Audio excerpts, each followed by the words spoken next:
کا مفہوم ہے کہ جب انسان اللہ سے مانگتا ہے تو اللہ تبارک و تعالیٰ خوش ہوتے ہیں، اور جو شخص اللہ سے نہیں مانگتا اللہ اس سے ناراض ہوتے ہیں۔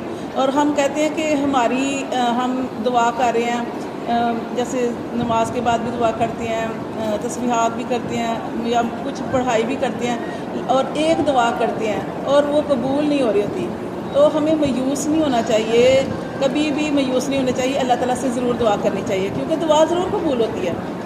دعا اس لیے کیونکہ اس کی وجوہات ہوتی ہیں دعا، اور میں نے آپ کو پہلے ہی بتایا تھا کہ 3 وجوہات ہوتی ہیں جس کی وجہ سے اللہ تبارک و تعالیٰ جو ہے اس دعا کو قبول کرتے ہیں۔ ایک تو دعا بھی ہم سوچ رہے ہوتے ہیں، فوراً اللہ قبول کر دیتے ہیں، جب پھر ہم کہتے ہیں، پھر بھی ہم شکری کرتے ہیں، ہم کہتے ہیں بھائی میں کچھ اور مانگ لیتی، نہیں، ایک وہ فوراً دعا قبول ہو جاتی ہے، ایک تھوڑی ٹائم لگتا ہے، لیکن اللہ تعالیٰ صحیح ٹائم کے وقت وہ دعا قبول کرتے ہیں۔ اور تیسرا وہی ہوتا ہے کہ اللہ تبارک و تعالیٰ کی دعا کو قبول نہیں کرتے، وہ آپ مانگتے رہتے ہیں لیکن آپ کی دعا قبول نہیں ہوتی، وہ اللہ تبارک و تعالیٰ آخرت کے لیے ذخیرہ کر دیتے ہیں۔ تو پھر حدیث میں آتا ہے نا کہ انسان جب اپنے نامہ اعمال کو قیامت والے دن دیکھے گا اور پہاڑ جیسے اعمال کو دیکھے گا، اس وقت کہے گا کہ اللہ تبارک و تعالیٰ اتنی تو میں نے نیکیاں بھی نہیں کی، یہ کہاں سے اتنا اجر مل گیا؟ تو اللہ تعالیٰ فرمائیں گے یہ وہ دعائیں ہیں جو تم دنیا میں مجھ سے مانگتے رہے اور میں نے تمہاری دعا قبول نہیں کی۔ تو دعا ضرور مانگنی ہے۔ اور دیکھیں آپ نبیوں کو دیکھ لیں، موسیٰ علیہ السلام نے دعا کی تھی تو کتنے سالوں بعد فرعون کو اللہ نے غرق کیا۔ اسی طرح آپ دیکھ لیں ایوب علیہ السلام بیماری میں تھے، بیماری میں 18 سال یا اس سے بھی زیادہ عرصہ رہے، تو 18 سال کے بعد جب دعا کی تو اللہ تبارک و تعالیٰ نے ان کی جو بیماری تھی، وہ جو جسم کے اندر کیڑے پڑے ہوئے تھے، وہ سارے اللہ تعالیٰ نے ان کو ٹھیک کر دیا، پہلے سے زیادہ صحت عطا فرما دی۔ تو مایوس نہیں ہونا، اللہ سے مانگنا نہیں چھوڑنا، کیونکہ اللہ کو ایسے لوگ جو اللہ سے نہیں مانگتے اللہ اس سے ناراض ہوتا ہے۔ تو اس اور نبی صلی اللہ علیہ وسلم کی حدیث کا مفہوم ہے کہ جب انسان ہاتھ اٹھاتا ہے نا تو اللہ کو حیا آتی ہے۔ جب کوئی بندہ ہاتھ اٹھا کے اللہ سے ایسے ہاتھ اٹھا کے دعا کرتا ہے نا، اللہ کو حیا آتی ہے۔ کیا حیا آتی ہے؟ کہ میں اپنے بندے کو ایسے ہی لٹا دوں، یعنی محروم کر دوں، یعنی اسے نہ دوں، تو اللہ تبارک و تعالیٰ اس بندے کی دعا کو ضرور قبول کرتے ہیں، ٹھیک ہے۔ اس لیے لیکن حدیث میں آتا ہے کہ 3 آدمیوں کی دعا جو ہوتے ہیں وہ فوراً قبول ہو جاتی ہے۔ وہ کون سے 3 لوگ ہیں؟ ایک مظلوم، بس آپ ظلم کرنے والے نہ ہوں، اگر آپ کے اوپر کوئی ظلم کر رہا ہے وہ اور چیز ہے، وہ بھی معاملہ اللہ کے اوپر چھوڑ دے کہ اللہ میں بے بس ہوں، تو لیکن آپ نے کیا کرنا ہے؟ دعا ضرور کرنی ہے۔ مظلوم کی دعا فوراً قبول ہوتی ہے۔ اور اسی طرح مسافر، جب آپ سفر کر رہے ہوتے ہیں، خواہ پاس کا سفر ہے، دور کا سفر ہے، جیسے ہم رکشے میں سفر کرتے ہیں، تو آپ سفر کر رہے ہیں، مسافر ہی ہیں، تو اس حالت میں بھی آپ دل میں جو دعا کریں گے اللہ تبارک و تعالیٰ آپ کی دعا قبول کریں گے۔ اور تیسری کیا ہے کہ والد کی دعا، کیا ہوتا ہے کہ عورتیں ہر وقت دعائیں کرتی رہتی ہیں، لیکن جو مرد ہوتے ہیں نا وہ کم دعا کرتے ہیں۔ عورت کی دعا ہر وقت عورت تو کرتی رہتی ہے اپنے بچوں کے لیے، اس کی بھی قبول ہوتی ہے، لیکن مرد کی دعا جو ہوتی ہے اپنی اولاد کے لیے، بیٹے کے لیے، وہ جلد قبول ہوتی ہے۔ تو مردوں کو بھی چاہیے کہ وہ دعائیں کریں اپنے بچوں کے لیے۔ اچھا، اب ہمیں دعا کیا کرنی چاہیے کہ ہم بعض دفعہ ایک دفعہ نبی کریم صلی اللہ علیہ وسلم بیٹھے ہوئے تھے، تو ایک شخص آیا اور اس نے کیا کیا؟ اس نے نماز پڑھی اور دعا کی کہ اللہ میری مغفرت فرما دے اور مجھ پر رحم فرما۔ آپ صلی اللہ علیہ وسلم نے ارشاد فرمایا اس کی دعا قبول نہیں ہوئی۔ کیوں قبول نہیں ہوئی؟ آپ نے فرمایا کہ جب آپ نے نماز پڑھنی ہے نا تو سب سے پہلے نماز پڑھنے کے بعد اللہ کی حمد بیان کرنی ہے۔ حمد کیسے؟ کچھ بھی نہیں آتا آپ کو تو آپ کہتے ہیں سورۃ فاتحہ پڑھ لیں، یعنی کہ نماز پڑھنے کے بعد آپ نے سب سے پہلے توحید بیان کرنی ہے۔ توحید میں یہ بھی کلمہ بھی آ جاتا ہے، یہ والا بھی آپ پڑھ سکتے ہیں، لا الہ الا اللہ وحدہ لا شریک لہ لہ الملک ولہ الحمد وہو علی کل شیء قدیر۔ اگر یہ نہیں آپ کو لگ رہا ہے کہ نہیں پڑھ سکتے تو آپ سورۃ فاتحہ پڑھ لیں نماز کے بعد، یا آپ سورۃ اخلاص پڑھ لیں، یہ اللہ کی تعریف ہے۔ اس کے بعد درود پاک پڑھنا ہے، ٹھیک ہے، درود پڑھ لیں جو نماز میں پڑھتے ہیں، یا صلی اللہ علیہ وسلم پڑھ لیں۔ اس کے بعد آپ نے فرمایا اس کے بعد دعا مانگو، پھر دعا قبول ہوتی ہے۔ ایک صحابی نے سنا، وہ فوراً گئے، وضو کر کے آئے، انہوں نے 2 نفل پڑھے، 2 رکعت نماز پڑھی، نماز پڑھنے کے بعد توحید بیان کی، وہی اللہ کی تعریف بیان کی، اور اس کے بعد نبی کریم صلی اللہ علیہ وسلم پر درود بھیجا، اور اس کے بعد دعا کی، تو آپ نے فرمایا اس کی دعا قبول ہوگی، کہ اللہ تعالیٰ اس کی دعا جو ہے وہ قبول فرمائیں گے۔ تو اللہ تبارک و تعالیٰ سے جب دعا کرنی ہے تو سب سے پہلے کیا کرنا ہے؟ سب سے پہلے دعا یہ حمد بھی بیان کرنی ہے، درود پاک پڑھنا ہے، اس کے بعد کیا کرنا ہے، اس کے بعد دعا کرنی ہے۔ کون سی دعا کرنی ہے؟ اللہ سے سب سے پہلے اپنے گناہوں کا اعتراف کرنا ہے کہ اللہ تعالیٰ میں بڑی گناہ گار ہوں، بڑی خطا کار ہوں، نہ چاہتے ہوئے مجھ سے گناہ غلطیاں کوتاہیاں ہو جاتی ہیں، ہم سارے گناہ گار ہیں۔ تو اللہ سے اپنے گناہوں کا اعتراف کر کے اللہ سے پہلے بخشش مانگنی ہے کہ اللہ میری پکڑ نہ فرمانا، میری مغفرت فرما دینا، میری بخشش فرما دینا، اور اس کے بعد دنیا کی چیزیں مانگنی ہیں۔ ہم کیا کرتے ہیں، ہم فٹافٹ دعا کی اور سب سے پہلے اللہ مجھے گھر دے، مجھے اولاد، یہ بھی دعا کرنی ہے، لیکن اللہ تعالیٰ فرماتے ہیں کہ سب سے پہلے کیا دعا کرنی ہے؟ سب سے پہلے اللہ سے معافی کی دعا کرنی ہے کہ اللہ ہمارے گناہوں پہ ہماری پکڑ نہ فرمانا، ہماری مغفرت فرمانا، اپنی رحمت عطا فرمانا۔ اس کے بعد آپ جو مرضی مانگو، اولاد کے لیے مانگو، گھر کے لیے مانگو، کسی کے لیے بھی مانگو، جو بھی آپ کی دنیاوی حاجت ہے وہ اللہ تعالیٰ، کیونکہ ہم نے کس سے مانگنا ہے؟ اللہ سے مانگنا ہے، تو اللہ تعالیٰ سے مانگنا چاہیے۔ اور ایک دعا اگر آپ نے جو مانگی ہے نا، آپ 3 دفعہ بھی کہہ سکتے ہیں۔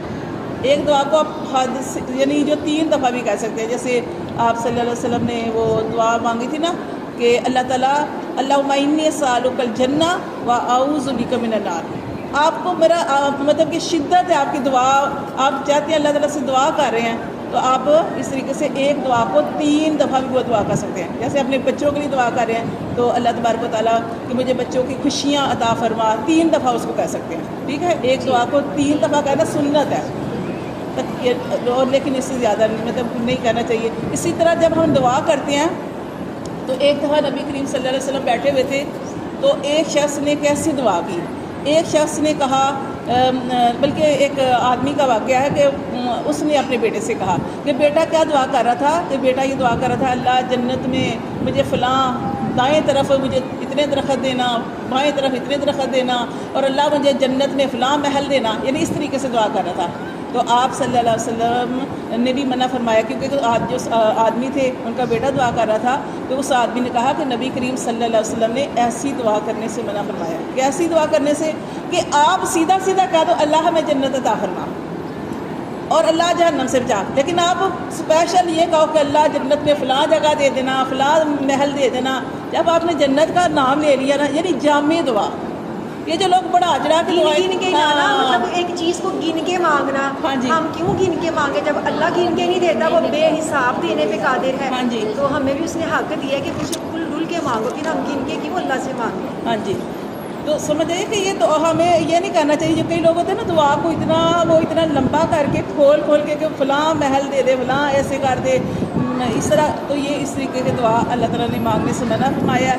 ہاں، دعا جب مانگنی ہے تو مکمل یقین رکھنا ہے۔ ایک چیز آپ کو نظر ہی نہیں آ رہی، جیسے میں کل یا پرسوں آپ سے بات کر رہی تھی، کوئی ہے کہ جس کا گھر نہیں ہے، کوئی سبب نہیں ہے، کوئی خاوند کی کمائی بھی بڑی تھوڑی ہے، اور آپ پھر بھی اللہ سے کہہ رہی کہ اللہ مجھے گھر دے، تو اس بات پہ آپ نے یقین رکھنا ہے کہ میرا رب دینے والا، میرا رب سخی ہے، میرا رب وہاب ہے، میرا رب غنی ہے، وہ ضرور دے گا۔ لیکن آپ یہ سوچیں، ساتھ ساتھ سوچیں میں مانگ تو رہی ہوں، پتہ نہیں ملنا ہے کہ نہیں ملنا، کیسے ہوگا، یعنی یہ چیزوں کو چھوڑ دیں۔ جب آپ نے اپنا معاملہ اللہ کے سپرد کر دیا نا، آپ نے یہ چیزیں چھوڑ دینی ہیں۔ اب دیکھیں جب موسیٰ علیہ السلام تھے، موسیٰ علیہ السلام، دعائے موسیٰ، آپ کو یاد ہے کہ دعائے موسیٰ کیا ہے کہ جب ان سے ایک آدمی کا قتل ہو گیا تو اللہ تعالیٰ کا کیا حکم آیا موسیٰ علیہ السلام کو؟ موسیٰ علیہ السلام نے تو مکہ مارا تھا، وہ مر گیا۔ موسیٰ علیہ السلام کی نیت اس آدمی کو مارنے کی نہیں تھی۔ اب وہ اللہ تعالیٰ کو حکم آیا، اے موسیٰ علیہ السلام تم یہاں سے مدین چلے جاؤ۔ مدین چلے گئے، وہاں پہ کوئی، یہاں تو وہ بڑے مشہور تھے، لیکن وہاں پہ گئے تو مدین میں کوئی بھی موسیٰ علیہ السلام کو جانتا بھی نہیں تھا، اور پیغمبر بھی نہیں تھے اس وقت، نبی بھی نہیں تھے۔ وہ مدین چلے گئے، بڑے تھکے ہارے ایک جگہ پہ بیٹھے، جہاں پہ بیٹھے وہاں سامنے کنواں تھا، اور موسیٰ علیہ السلام وہاں پہ بیٹھے اور بیٹھ کے اللہ تعالیٰ سے دعا کی۔ کیا دعا کی؟ ربی انی لما انزلت الی من خیر فقیر۔ کیا؟ کیونکہ ان کو بھوک لگی تھی، وہ نئی جگہ پہ آئے تھے، انہوں نے لوگوں سے کہا کہ مجھے بھوک لگی ہے، کسی نے کھانا نہیں کھلایا۔ تو جب انہوں نے یہ دعا مانگی، اس سے 3 چیزیں ملتی ہیں۔ یقین کے ساتھ مانگے، یقین کریں، یقین کے ساتھ مانگے۔ موسیٰ علیہ السلام نے یہ دعا کی، ربی انی لما انزلت علی من خیر فقیر، اللہ جو بھی تو خیر، جو بھی بلائیاں اللہ تو نے انسان کی طرف نازل کی ہیں، اللہ ان سب کا میں محتاج ہوں۔ کیونکہ ان کو بھوک لگی ہوئی تھی، انہیں کھانا بھی کھانا تھا، ان کے پاس گھر بھی نہیں تھا، انہیں گھر بھی چاہیے تھا، اور سارا کچھ چاہیے تھا، شادی کا بھی انتظام اللہ نے کرنا تھا. یہ 3 کام ہوتے ہیں اس دعا کو پڑھنے سے. اچھا، موسیٰ علیہ السلام نے دعا کی اور موسیٰ علیہ السلام بڑے تھکے ہوئے تھے، ایک سفر کر کے آئے تھے، وہاں پہ بیٹھے ہوئے تھے. کیا دیکھتے ہیں وہ؟ کیا دیکھتے ہیں کہ سامنے ایک کنواں ہے، اس کنویں میں سے لوگ اپنے جانوروں کو پانی پلا رہے ہیں. سارے جو ہیں وہ پانی پلا کے جا رہے ہیں. تو موسیٰ علیہ السلام نے دیکھا کہ اب اینڈ پہ صرف 2 بچیاں رہ گئی ہیں، 2 لڑکیاں رہ گئی ہیں، اور وہ اپنے جانوروں کو کیسے پانی پلا رہی ہیں؟ جب سارے چلے گئے ہیں، جب انہوں نے دیکھا سارے جانوروں کو پانی پلا کے چلے گئے ہیں، اب وہ کنواں خالی ہو گیا، بس وہ 2 بچیاں رہ گئی ہیں. پھر انہوں نے ڈول ڈالا، کیونکہ وہ 2 ہی بہنیں تھیں، ان کا کوئی بھائی نہیں تھا. انہوں نے ڈول ڈالا اور دونوں نے ایسے نکالنے چاہا. تو موسیٰ علیہ السلام جو اتنے تھکے ہوئے تھے، جو اتنے ان کو شدت کی بھوک لگی ہوئی تھی، تھکاوٹ بھی شدت کی تھی، کوئی ٹھکانہ بھی نہیں تھا، انہوں نے نیکی کرنی نہیں چھوڑی. اللہ قرآن میں فرماتے ہیں کہ نیک لوگ کیا کرتے ہیں؟ وَسَارِعُونَ إِلَى الْخَيْرَاتِ، نیکیوں میں آگے دوڑتے ہیں. انہوں نے دیکھا وہ بچیاں، ان کی مدد کرنے کے لیے فوراً اٹھے کہ یہ 2 بچیاں کیسے نکالیں گی. تو موسیٰ علیہ السلام آگے گئے اور آگے جا کے انہوں نے وہ پانی نکالا اور ان کے جانوروں کو پانی پلایا. وہ چاہتے تو بیٹھے رہتے، میں تو بڑی تھکا ہوا ہوں، لیکن وہ اٹھے، انہوں نے پانی پلایا اور بچیوں نے ان کا شکریہ ادا کیا. اور وہ کہنے لگے کہ تم پانی پلا رہی ہو. تو انہوں نے کہا کہ ہم مطلب وہ کون تھی؟ شعیب علیہ السلام کی بیٹیاں تھیں، 2 بیٹیاں. پھر وہ بچیاں جو تھیں نا، جب گھر گئی تو گھر جا کے تو اپنے ان کے والد نے ان کو دیکھا اور کہا بیٹی اتنی جلدی واپس آ گئی. اپنی بچیوں سے کہا. تو وہ انہوں نے سارا واقعہ بتایا کہ ایک آدمی تھا بڑا قوت والا، اور وہ آدمی جو تھا اس نے ہماری مدد کی ہے، اور اس کی وجہ سے ہم نے جلدی، کیونکہ وہ دیر لگاتی تھی پانی پلاتے ہوئے، ان کو نکالنا، عورت کا نکالنا اور مرد کا کام کرنا. اور انہوں نے کہا کہ ایسے ایک آدمی تھا بڑا ہمت والا، بڑا طاقت والا اور بڑا شرم و حیا والا، تو اس نے یہ جو ہمارے ساتھ ہماری مدد کی ہے، پانی میں جانوروں کو پانی پلایا. تو پھر والد صاحب جو تھے انہوں نے کیا کہا تھا کہ اس آدمی کو بلا کے لاؤ. تو کیا وجہ کیا تھی؟ پیچھے وہ دعا تھی نا، بتانا یہ کہ پیچھے دعا تھی جو انہوں نے دعا مانگی تھی اللہ سے کہ ربی انی لما انزلت علی من خیر فقیر، کہ اللہ میں تو محتاج ہوں، میرے پاس تو کچھ بھی نہیں ہے، اللہ میرا انتظام کر. تو پھر اللہ نے دل میں ڈالا وہ جو نیکی کی، وہ دل میں ڈالا. بچیاں چلتی ہوئی دوبارہ آئی اور موسیٰ علیہ السلام اسی جگہ پہ بیٹھے ہوئے تھے.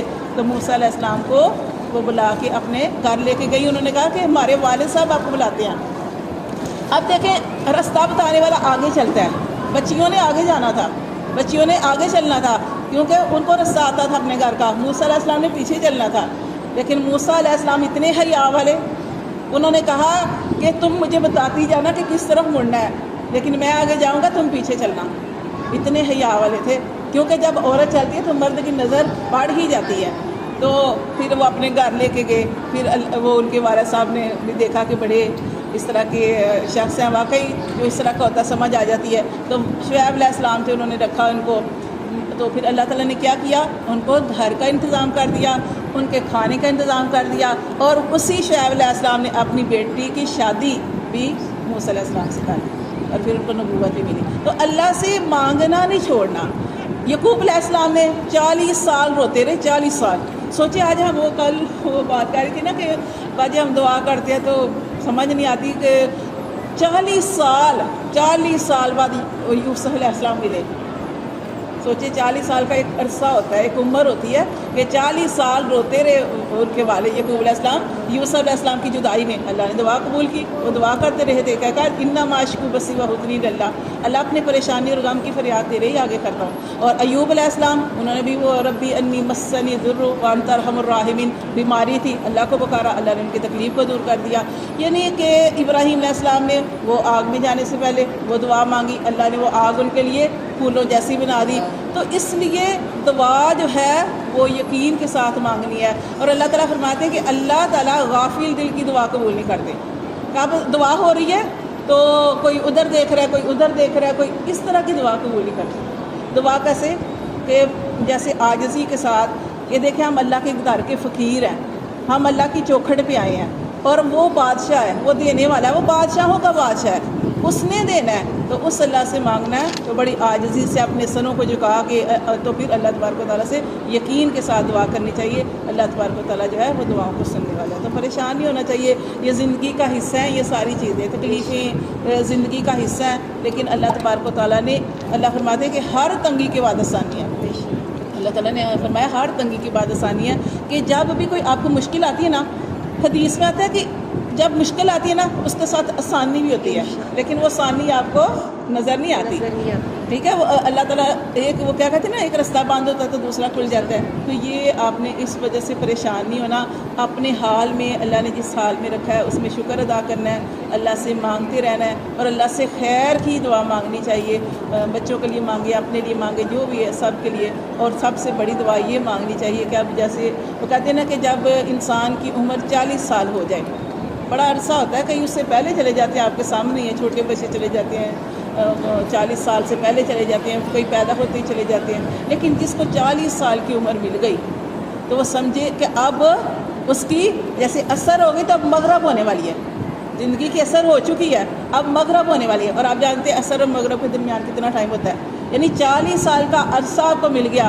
اب سمجھے کہ آپ کی جو زندگی ایک بونس ہے، پتہ نہیں کب ختم ہو جائے، تو اب دوڑ کس کی طرف لگانی ہے؟